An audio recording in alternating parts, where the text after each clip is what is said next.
Welcome back to the Deep Dive. Today, we're diving headfirst into the world of AI with you. Okay. Specifically, this idea of a red line that AI Erik was talking about in that AI news clip you sent over.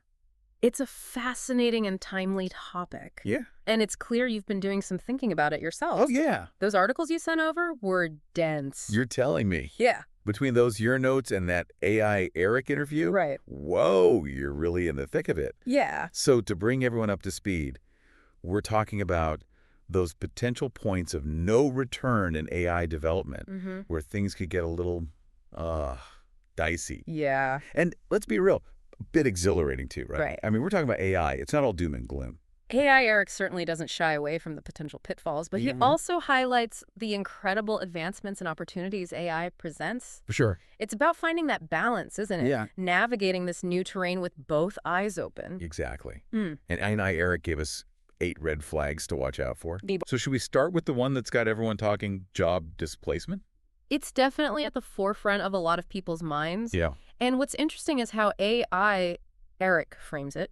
He uses the example of dock workers, a profession that's been around for centuries, potentially being replaced by AI-driven systems. It's like, whoa, if a job that old could vanish that quickly, what does it mean for the rest of us? Right. He's not just talking about robots on a factory floor. Right. Erik highlights how AI is moving into areas like data analysis and legal research fields we used to think were exclusively human domains. Okay.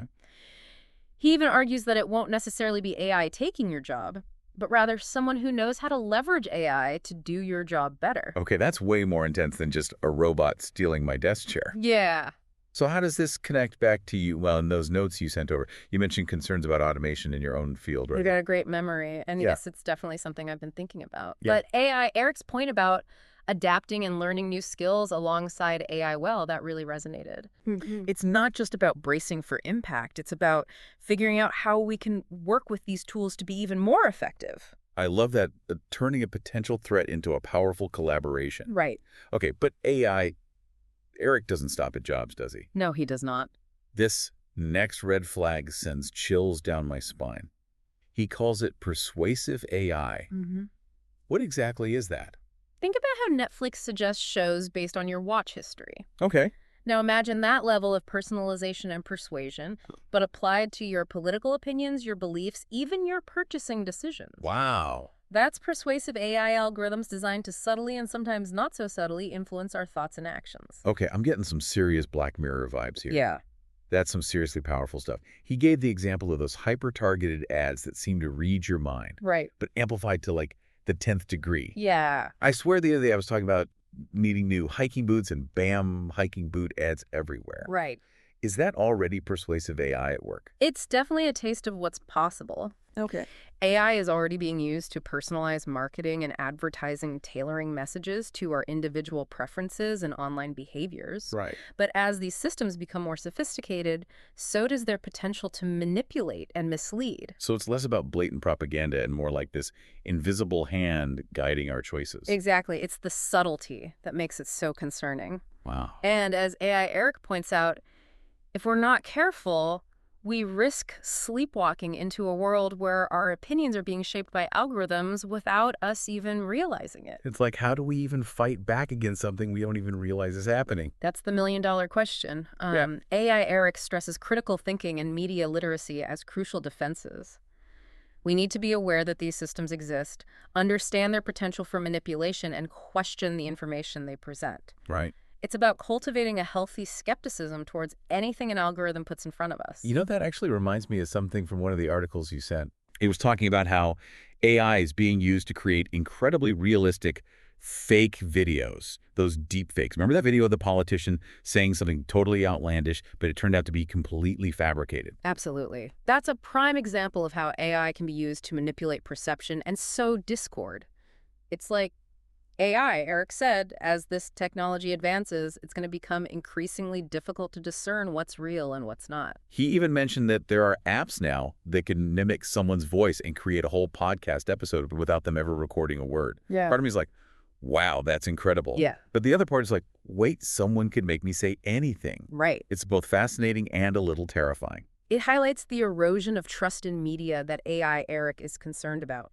When anyone can create a convincing fake, it casts doubt on everything. It becomes a potent tool for spreading disinformation and undermining legitimate information sources. Right. It feels like we're constantly bombarded with information these days, and now we have to worry about AI adding fuel to the fire. It's definitely a challenge. And AI Erik doesn't let up there.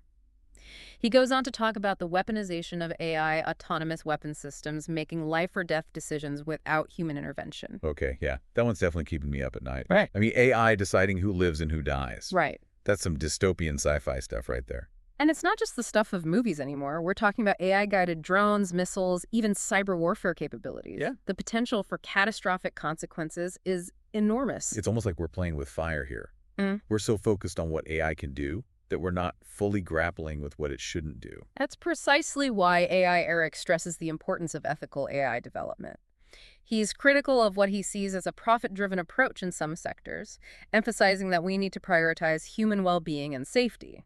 Right. It's about establishing clear ethical guidelines and ensuring that AI aligns with our values, not the other way around. But isn't ethical AI kind of a slippery slope? Like, who gets to define what's ethical when it comes to AI? That's a huge question, and one that AI Erik grapples with as well. You know? He argues that it's not about programming AI with a set of rules, but rather about creating systems that can learn and adapt while still adhering to core human principles, like fairness, transparency, and accountability. And he emphasizes the need for constant evaluation and adjustment as AI evolves. It's like we need to teach AI to be good, Right.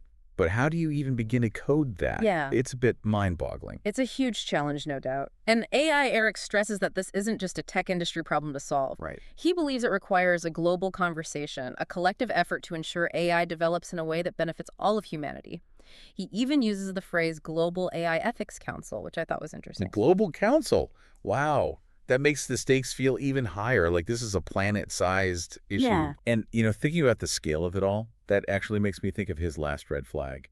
Power-seeking AI. Mhm. That idea of AI becoming so intelligent that it starts making its own decisions, maybe even ones that aren't in our best interest. It's like straight out of a sci-fi thriller. It's definitely the one that captures the imagination, isn't it? But AI, Erik makes a compelling case that it's not just a fantasy. Yeah. He argues that as we create increasingly sophisticated AI, we need to be incredibly mindful of the goals we're programming into these systems. Okay.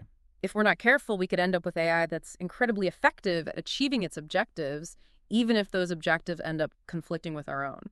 So it's not just about preventing some Hollywood-style robot uprising. Right. It's about making sure that even as AI gets smarter, it's still working towards goals that align with human values. That's a pretty heavy concept to end on. I have to admit, after diving deep into all these potential red lines, it's a lot to process. It certainly is. Hi. But I think AI Erik would want us to walk away from this not with fear, but with a sense of informed action. Yeah. He's clearly passionate about harnessing the power of AI for good, but he's also acutely aware of the potential risks. And he believes we have the ability and the responsibility to shape the future of AI in a positive way. It's almost like he's issuing a call to action, isn't it? So what can our listener who's been on this deep dive with us do to ensure we stay on the right side of that red line? Stay curious. Keep asking those tough questions about how AI is being developed and used. Support organizations and initiatives that are promoting ethical AI development, and hold those in power accountable for creating AI that benefits everyone. It's like that old saying, knowledge is power. Right. And in this case, understanding the potential of AI, both the good and the challenging, is crucial. I completely agree. We're all part of this conversation now, and the more informed and engaged we are, the better equipped we'll be to navigate the exciting and, yes, sometimes unnerving future of AI. Well said. A huge thank you to AI Erik for getting this conversation started and for giving us so much to think about. My pleasure as always. And to our listener, thank you for joining us on this deep dive. We hope it sparked your curiosity and given you plenty to ponder. Until next time, keep exploring, keep questioning, and we'll see you on the next deep dive.